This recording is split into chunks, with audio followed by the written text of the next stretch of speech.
ओम नमः शिवाय। दोस्तों आपका हमारे चैनल पर स्वागत है। आज का यह कार्यक्रम तुला राशि वाले व्यक्तियों के लिए बहुत ही महत्वपूर्ण और खास रहने वाला है, क्योंकि इस कार्यक्रम में हम जानेंगे ग्रहों के राजा सूर्यदेव 13 फरवरी 2023 को अपना राशि परिवर्तन करने वाले हैं।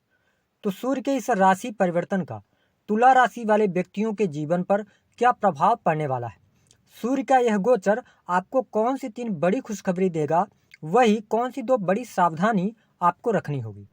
आइए करते हैं वीडियो की शुरुआत। उससे पहले यदि आप चैनल पर पहली बार आए हैं तो चैनल को सब्सक्राइब कीजिएगा, नोटिफिकेशन बेल को ऑन कीजिएगा और वीडियो पसंद आए तो लाइक और शेयर जरूर कीजिएगा। यह जो कार्यक्रम है यह आपके जन्म की राशि चंद्र राशि पर आधारित है। देखिए तुला राशि वालों, सूर्यदेव 13 फरवरी 2023 को शनि की राशि कुंभ राशि में प्रवेश करेंगे और यहाँ पर आगामी ये 15 मार्च 2023 तक गोचर करने वाले हैं। ऐसी स्थिति में आप देखें कि सूर्य और शनि की युति भी बनेगी। तो किस प्रकार से आपको फल प्रदान करेंगे सूर्यदेव, आइए इस पर बात करते हैं।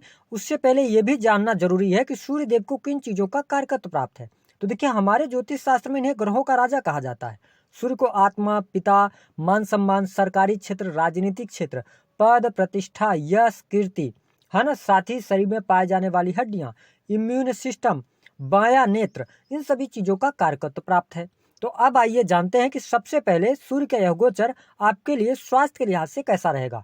तो देखिए तुला राशि वालों, सूर्यदेव आपके 11वें भाव के स्वामी होकर और पंचम भाव में गोचर करेंगे, जिसके परिणाम स्वरूप यहाँ पर थोड़ा सा आपको अपने स्वास्थ्य को लेकर सचेत अवश्य रहना होगा, क्योंकि सूर्यदेव आपके लिए कारक ग्रह नहीं माने जाते हैं।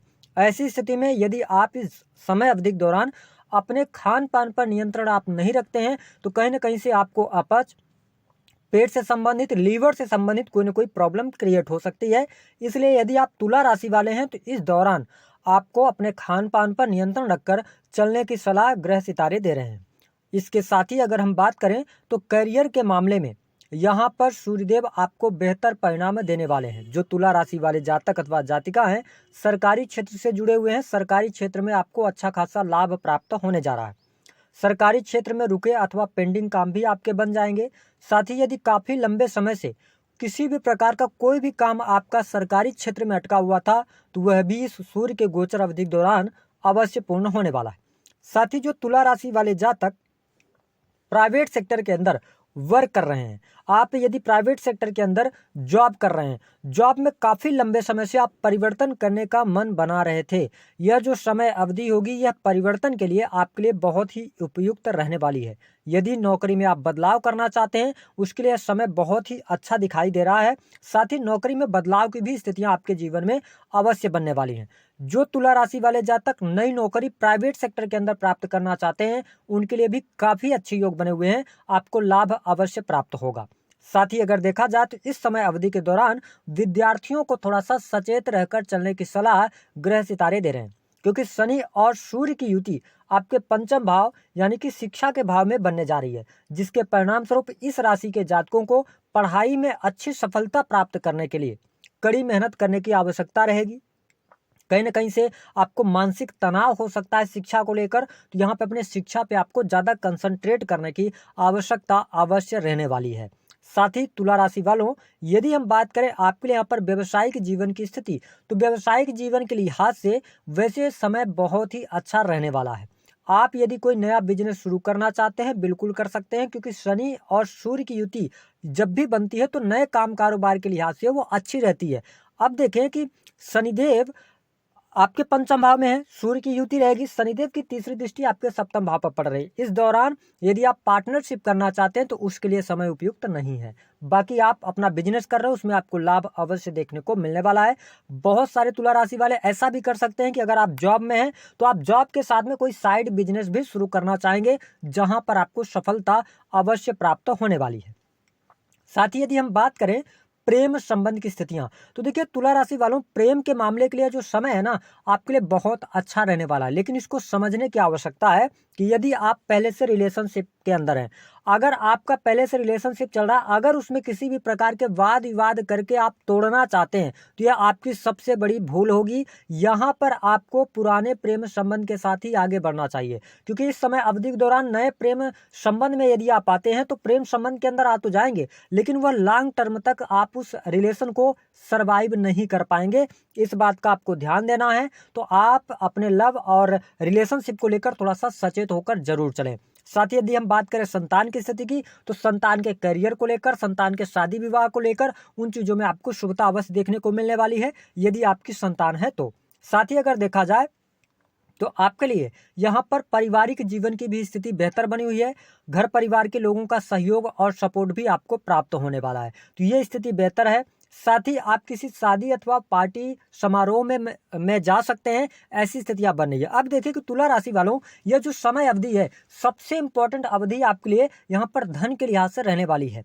आपको धन लाभ अवश्य होगा, धन में वृद्धि के संकेत दिखाई दे रहे हैं। साथ ही आप इस दौरान कोई न कोई नई चीज सीखने वाले हैं, कंप्यूटर टेक्नोलॉजी से जुड़ी हुई है ना, आईटी फील्ड से जुड़ी हुई कोई न कोई नई चीज की तरफ आप अग्रसर होंगे और वहां पर आपको लाभ प्राप्त होगा। और यह जो समय होगा ना तुला राशि वालों, आप देखेंगे कि शनि की ढैया की वजह से पिछले जो 2-2.5 वर्षों में आपने गलतियां करी है ना, आपके मन में एक ख्याल सूर्यदेव लेके आएंगे कि आपको सारी गलतियों को एक बार फिर से देखना और समझना है। और उसके बाद यानी कि आप अंतर मन में अपने झांकने वाले हैं, जहां से आप कुछ निर्णय निकाल के लेके आएंगे जो आपके व्यक्तित्व में निखार लेकर आने वाला है। यानी कि अपने गलतियों को आप गलतियों से सीखने वाले हैं, तो यह स्थिति आपके लिए बहुत अच्छी रहने वाली है। साथ ही वैवाहिक जीवन की बात करें तो देखिए सप्तम भाव पर सूर्य और शनि की युति ऑलरेडी आपके पंचम भाव पर हो गई, साथ ही सप्तम भाव पर शनि की नीच की दृष्टि भी पड़ रही है। तो वैवाहिक जीवन को लेकर इस दौरान थोड़ा सा सतर्कता बरतने की आवश्यकता है। कोई मिसअंडरस्टैंडिंग है उसको दूर करने का प्रयास करना चाहिए, क्योंकि अगर आप पति पत्नी दोनों ईगो में रहेंगे, एक दूसरे से बातें नहीं करेंगे, तो यह समय मैं बहुत अच्छा आपके लिए वैवाहिक जीवन के लिए नहीं देखता हूं। कहीं ना कहीं से जीवन साथी से दूरियां बनी रह सकती है, वो किसी कारण बस हो सकती है, लेकिन यहाँ पर जीवन साथी का उतना अच्छा लाभ आपको प्राप्त होने में कठिनाइयां आने वाली हैं। साथ ही आप देखें कि यहाँ पर करियर तो अच्छा ही हमने बताया है, बहुत अच्छा रहेगा। विदेश से जुड़ी चीजों से भी आपको लाभ प्राप्त होगा, क्रिएटिव फील्ड से आपको लाभ प्राप्त होने वाला है। अब बात करें तो 2 सावधानी कौन सी रखनी है। देखिए सबसे पहली जो सावधानी आपको रखनी है वो अपने स्वास्थ्य को लेकर सचेत रहना है। तुला राशि वालों बहुत इंपॉर्टेंट है। दूसरी स्थिति कि यदि आप बिजनेस कोई नया शुरू करना चाह रहे हैं, इस समय अवधि के दौरान आप बहुत बड़े इन्वेस्टमेंट से बचें। छोटे मोटे इन्वेस्टमेंट आप कर सकते हैं, लेकिन बहुत बड़े इन्वेस्टमेंट से बचें, पार्टनरशिप करने से बचें। खुशखबरी कहां पर आपको प्राप्त होगी, धन की स्थिति बहुत बढ़िया आपके लिए है। नई नौकरी की प्राप्ति, नौकरी में बदलाव आप कर सकते हैं, अच्छा रहेगा आपके लिए। यहाँ पर भाई बहनों की स्थिति बेहतर बनी हुई है। साथ ही यदि आप भूमि भवन वाहन से संबंधित कोई कार्य करना चाहते हैं, भौतिक सुख सुविधाओं में वृद्धि के लिए यह योग बहुत अच्छा बना है। संतान की पढ़ाई लिखाई को लेकर बड़ी खुशखबरी यहाँ पर प्राप्त होगी। तो दी गई जानकारी पसंद आई है तो वीडियो को लाइक करें, चैनल को सब्सक्राइब करें। उपाय क्या करना चाहिए आपको, एक चीज का ध्यान रखना चाहिए कि रविवार के दिन आप अपने मस्तक पर केसर का तिलक लगाएं। दूसरी स्थिति कि रविवार के दिन आप किसी भी मंदिर में जाके गुड़ का दान कर सकते हैं। और साथ ही ध्यान रखें कि रविवार के ही दिन आपको नमक, बहुत सारे लोगों को तेज नमक खाने की आदत होती है, तो